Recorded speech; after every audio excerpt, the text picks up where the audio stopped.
দর্শক আরও একটা গরু কিন্তু আমরা দেখতে পাচ্ছি, সম্ভবত গরুটা ফ্রিজিয়ান জাত হবে। আমরা চেষ্টা করব গরুটা কী জাতের জানানোর জন্য, আপনাদেরকে দেখানোর জন্য, এবং দামও জানাবো সঙ্গে।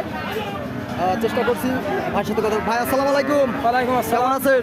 ভালো আছি। গরুটা কী জাতের বড় ভাই? এই গরুটা ফিজিয়ান জাত। দর্শক শুনলেন, গরুটা কিন্তু ফ্রিজিয়ান জাতের। গরুটা কি গাভন আছে? তা বলতে পারবো না। আচ্ছা, বলতে পারবেন না। গরুটা কিন্তু ফ্রিজিয়ান জাত ভাই বলছেন। কয় দাঁত আছে জানা আছে? 4 দাম। দর্শক শুনলেন, গরুটা কিন্তু 4 দাঁতের। কত টাকা দাম চাচ্ছিলেন? আমি গরুর দাম চাচ্ছি 95,000। দর্শক শুনলেন, গরুর দাম কিন্তু চাচ্ছেন 95,000।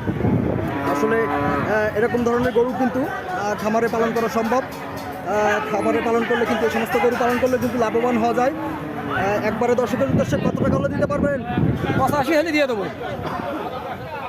দর্শক শুনলেন, একবারে 85,000 টাকা হলে কিন্তু 10-12 হাজার হাট থেকে এরকম ধরনের গরু কেনা সম্ভব।